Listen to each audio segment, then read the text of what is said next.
Olá, gente. Para quem não me conhece, me chamo Adriano Almeida.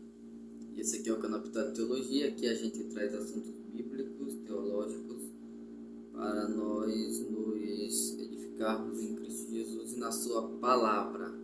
Ok? Hoje eu quero conversar com vocês sobre 5 desafios que o povo de Israel encontrou para que eles chegassem à terra prometida. Claro, que eu vou fazer uma aplicação prática para os nossos dias daqueles desafios que eles enfrentaram lá. Porque se eles estavam fisicamente andando para a terra de Canaã, nós estamos indo para o céu. Então, aquilo que aconteceu lá pode ser aplicado como figura para o que nós estamos vivendo hoje. A igreja sai do mundo para ir para o céu. Israel saiu do Egito para ir para Canaã ou a terra prometida, ok? Então, no livro de Êxodo, ali a partir do livro de Êxodo até o livro de Josué, nós temos os desafios que o povo precisou enfrentar para que eles tomassem posse da promessa que Deus havia feito. Claro que Deus nunca deixou eles, Deus sempre esteve com eles, assim como Deus sempre estará conosco, para nos ajudar também a nós chegarmos no nosso objetivo e a chegar na nossa carreira final. Então, desses desafios eu vou destacar alguma coisa sobre eles e também vou fazer uma aplicação prática. Claro que eu não vou... Aqui, eu vou deixar aqui alguns textos na Bíblia que você vai poder consultar. E eu não vou ler esses textos porque eu não quero que o vídeo fique muito longo, muito exaustivo, mas quero dizer algo aqui resumido, algo rápido, com os textos aí para você consultar, claro. Gosto sempre de dar aqui algo com embasamento bíblico para vocês, tá bom? Vamos lá. Então, o primeiro desafio do povo encontrados para eles tomarem posse da terra que Deus havia prometido a eles era justamente sair do Egito.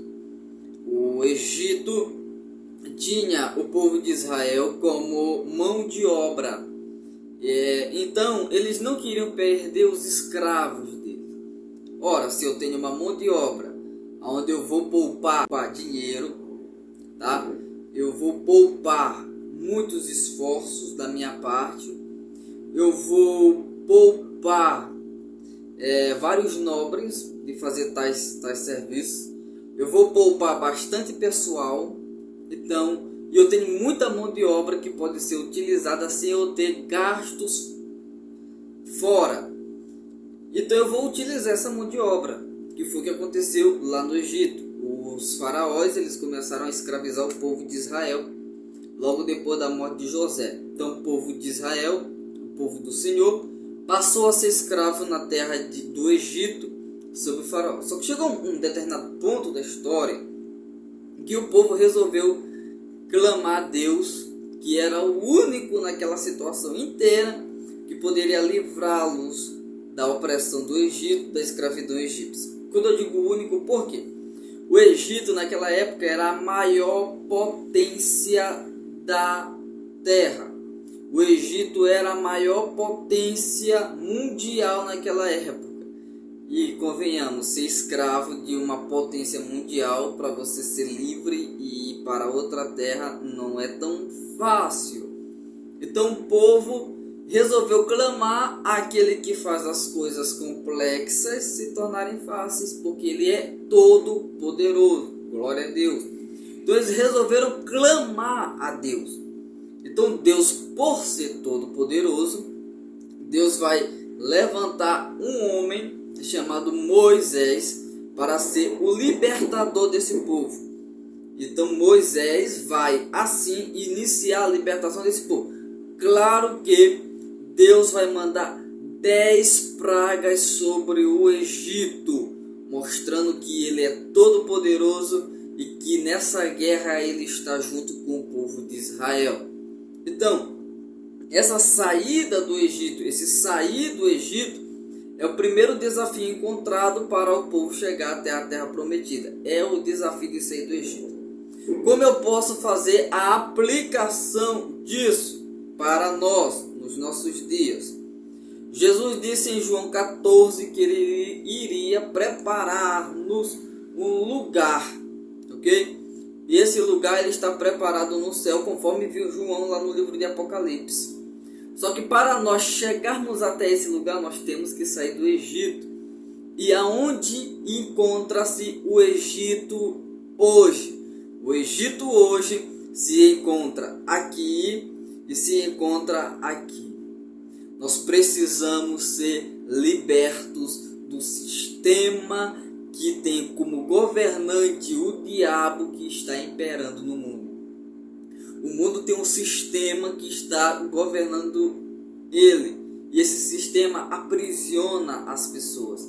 As pessoas vejam as coisas erradas como se fossem certas e as coisas certas como se fossem erradas.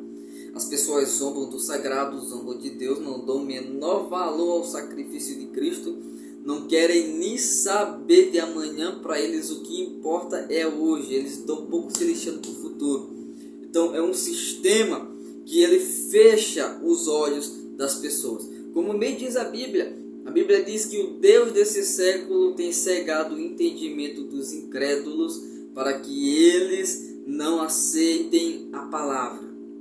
Só que aí Jesus, como é todo poderoso, Jesus dá a única solução para nós sermos livres desse sistema que aprisiona-nos nele, nessa teia que nos aprisiona, que é o pecado.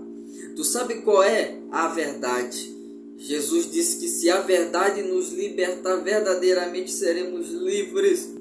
E para isso, nós necessitamos conhecer a verdade. Quem é a verdade? A verdade é Cristo. Jesus diz em João 14,6 que Ele é a verdade. Jesus é a verdade. Então nós precisamos, para chegar ao céu, para chegar à nossa terra prometida, que o Senhor nos prometeu com seus próprios lábios, nós precisamos sair do Egito. E nós só poderemos sair do Egito se nós estivermos libertos pela verdade. Se Cristo nos libertar verdadeiramente, nós seremos livres. Então nós precisamos clamar por Cristo, buscar Cristo, e Ele irá nos libertar. Você pode consultar alguns textos, como a primeira carta de João, capítulo 2, versículo 15, Romanos, capítulo 2, versículo 2, Tiago, capítulo 4, versículo 4 e Deuteronômio, capítulo 26, versículo 8. Você pode consultar esses textos, que você aí terá um conhecimento mais profundo do tema e outros textos semelhantes, ok? O segundo desafio, era o sacrifício. Porque o povo de Israel só deixou o Egito depois que sacrificaram a Páscoa, que representava a morte de Cristo. Então, houve o desafio do sacrifício da Páscoa. Páscoa, que significa passagem, que todos sabem que na noite anterior do povo sair do Egito, o Senhor mandou a 10ª praga. E antes do Senhor mandar a praga, o Senhor deu a palavra aos israelitas, dizendo que eles deveriam sacrificar um cordeiro, e com o sangue do cordeiro passar nos umbrais da porta, que ele enviaria algo, um espírito, um anjo, um mensageiro que iria trazer a morte para todo primogênito em toda a casa onde não havia o sangue. Então o sangue, ele era a proteção contra a morte que avassalaria todo o Egito. Na casa dos hebreus não teve morte, mas a Bíblia diz que não houve uma casa no Egito que não houvesse pelo menos um morto, tanto de primogênitos dos homens como também dos animais. Então, segundo desafio, sacrifício. Se não tiver sacrifício, não tem como chegar na terra prometida. O desafio é crer na suficiência de Cristo para nos salvar e nos render a Ele. Talvez algumas pessoas lá naquela época ficaram até incrédulas, dizendo: como é que um sangue vai nos proteger? Um simples sangue passar nos umbrais da porta poderá nos proteger? Só que não é qualquer sangue, é um sangue inocente, é um sangue que morreu sem culpa, é alguém que está substituindo a nossa morte. O cordeiro estava morrendo no lugar do primogênito, para que, ao invés quando o anjo passasse e visse o sangue, ele já entenderia que ali alguém já havia sido sacrificado e oferecido em favor do primogênito. Então o primogênito deveria ter vida, por causa que uma vida já foi dada em lugar da vida do primogênito. Então é crer na suficiência do sacrifício de Jesus. Se não crermos que o sacrifício de Jesus é suficiente para perdoar todos os nossos pecados, lavar todas as nossas iniquidades, se não houver essa crença no sangue de Jesus e unicamente em Jesus, nós não poderemos chegar na terra prometida. Então é um desafio em uma época tão materialista, onde as pessoas estão tão voltadas para aquilo que é material. É um desafio muito grande as pessoas crerem que Jesus, só o sangue, só o sacrifício de Cristo tem poder para nos levar ao céu. E crendo eles ou não crendo, o sangue de Jesus é a única coisa que pode nos livrar da condenação eterna. Só Jesus pode nos resgatar, nos salvar, nos redimir. Ok? O terceiro desafio era o Mar Vermelho. O Mar Vermelho representa o batismo. 1 Coríntios capítulo 10, versículo 2. Então aí, batismo, mudança de vida, nova vida, é um desafio muito grande. Porque como eu falei, nós estamos em um mundo que o sistema é governado pelo diabo. Então, claro que o diabo não quer que as pessoas mudem de vida. É claro que o diabo não quer que a prostituta pare de se prostituir. É claro que o diabo não quer que o adúltero pare de adulterar. É um mar. É muito difícil atravessar isso. O diabo não quer que a pessoa que é viciada em fumar pare de fumar. O diabo não quer que o feiticeiro pare de fazer feitiços e as suas macumbarias. O diabo não quer que o idólatra pare de idolatrar. O diabo não quer isso. O diabo quer que eles continuem fazendo isso, porque enquanto eles continuarem fazendo isso, eles estarão sob domínio dele. Então nós precisamos entender que nós temos que atravessar o Mar Vermelho se nós quisermos entrar na terra que o Senhor nos prometeu. Não é fácil. Mas Jesus diz em João capítulo 3 que aquele que não nascer de novo não poderá ver o reino dos céus, não poderá fazer parte do reino, não poderá entrar no reino e gozar das maravilhas que o reino tem a oferecer. Tem que nascer de novo, tem que ser renovado, suas atitudes têm que ser mudadas, sua visão tem que ser mudada, seu pensamento tem que ser mudado, suas ações têm que mudar, suas emoções têm que mudar. Tudo deve mudar e tudo deve estar sob o controle do Espírito Santo de Deus. Só que além do Mar Vermelho, existe o Rio Jordão. O Rio Jordão, na aplicação, nós dizemos que são os desafios que aparecem no trajeto da caminhada que nos parece que são impossíveis de vencer.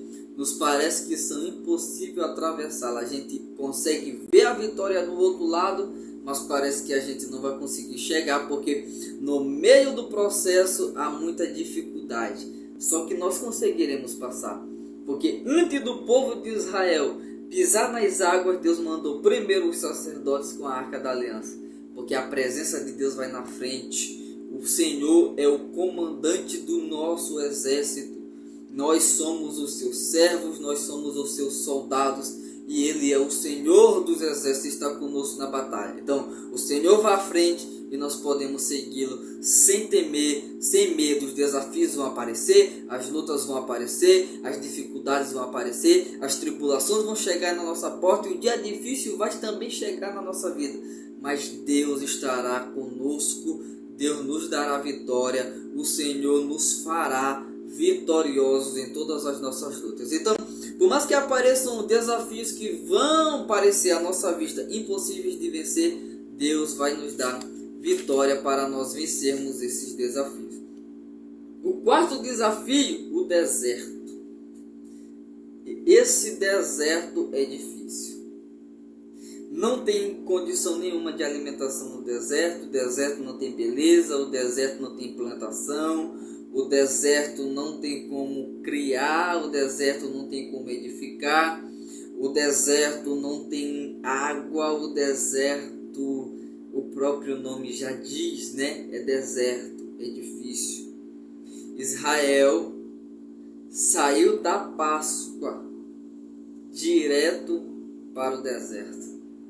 Então, não é porque você aceitou Jesus hoje, aceitou Jesus como Senhor e Salvador hoje, que você está naquela alegria e pensa que não vai chegar a luta na sua vida.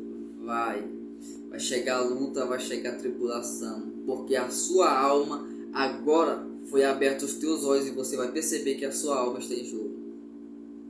O diabo vai fazer de tudo para fazer você abandonar tudo e voltar para o mundão. O Espírito Santo vai fazer o possível para te guiar para o céu. Só que a decisão final é minha e é sua. Somos nós que decidimos a quem nós queremos ouvir. Se é a voz da serpente que continua soando nos ouvidos de muitas pessoas, ou se é a doce voz do Espírito Santo. Só que, por mais desertos que nós atravessarmos, por mais que o deserto seja difícil, por mais que no deserto não tenha água e não tenha pão, Jesus disse que Ele é a água. Jesus disse que Ele é o pão. Jesus disse que Ele é aquilo que nós precisamos para atravessar o deserto.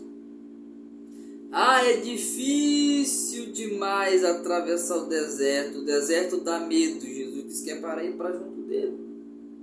O deserto não tem água, Jesus disse, eu sou a água da vida. No deserto não tem comida, Jesus disse, eu sou o pão da vida. Então o que nós precisamos, o que nós necessitamos para atravessar o deserto é de Jesus. Israel passou pelo deserto, venceu o deserto. Elias venceu o deserto. Jesus venceu o deserto. Muitos dos heróis da fé na era cristã, a partir do primeiro século, venceram o deserto. Muitos cristãos hoje no nosso século venceram o deserto. Muitos estão passando pelo deserto, estão vencendo o deserto. Por quê? É porque nós temos força o suficiente para vencer o deserto? É porque nós somos super poderosos? Não. É porque do nosso lado tem um que tem poder para suprir todas as nossas necessidades. Ele tem poder para suprir todas as nossas necessidades no deserto. Se nós tivermos necessidade de descanso no deserto, Ele nos dá descanso. Se nós tivermos necessidade de pão e de água no deserto, Ele é a própria água, Ele é o próprio pão. Então, no deserto, quando as coisas apertarem, saiba que junto com você está um que supre todas as necessidades no deserto. Nosso quinto desafio, para nós encerrarmos, tem vários outros que não vai dar tempo de eu citar porque o vídeo já está ficando muito longo, mas existem muitos outros, que se você estudar esses 5 livros da Bíblia, ou melhor, esses 5 livros de Êxodo até Josué, você vai compreender quantos desafios foi para o povo entrar, e você vai poder fazer essa aplicação que eu estou fazendo. O quinto desafio que eu quero aqui dizer para você, e eu deixei por último de propósito, é a mentalidade egípcia. Porque enquanto o povo estava no deserto, eles tinham saído do Egito, mas o Egito não havia saído deles. O Egito ainda estava na mente deles. Tudo que lhe ocorria, qualquer dificuldade que lhe ocorria, eles voltavam o seu pensamento para o Egito.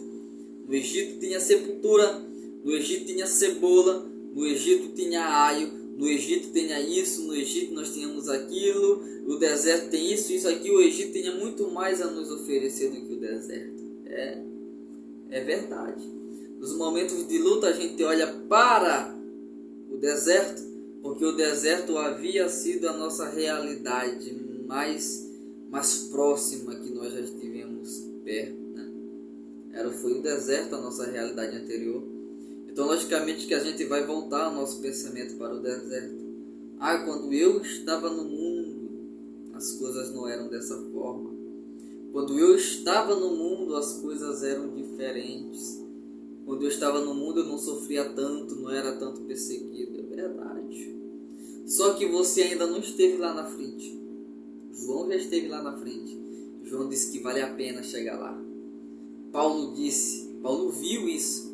E Paulo disse que vale a pena. Todos os apóstolos disseram que vale a pena. Jesus disse que vale a pena. Por isso que Jesus disse para nós perseverarmos até o fim. A nossa mentalidade, as nossas memórias, as nossas lembranças do passado, do deserto, lá do Egito, vão querer nos fazer voltar para lá. Só que quando isso nos vier, nós devemos nos lembrar da promessa. Deus não nos trouxe para o deserto para nos matar no deserto. Isso aqui é só um processo. O final tem muito mais a nos oferecer. A próxima cidade, aonde Deus irá nos levar, é muito melhor do que o Egito que nós deixamos lá para trás. O Egito ficou para trás. Agora nós devemos levantar as nossas cabeças e caminhar até chegar ao fim da nossa caminhada e até encontrar aquele que nos deu a ordem para nós sairmos do Egito e encontrar com ele lá do outro lado. Então que Deus nos abençoe. Fique com Deus. Fique em paz. Descanse teu coração, tá? Deus é bom. Não se preocupe. Deus está cuidando de tudo. Que Deus abençoe.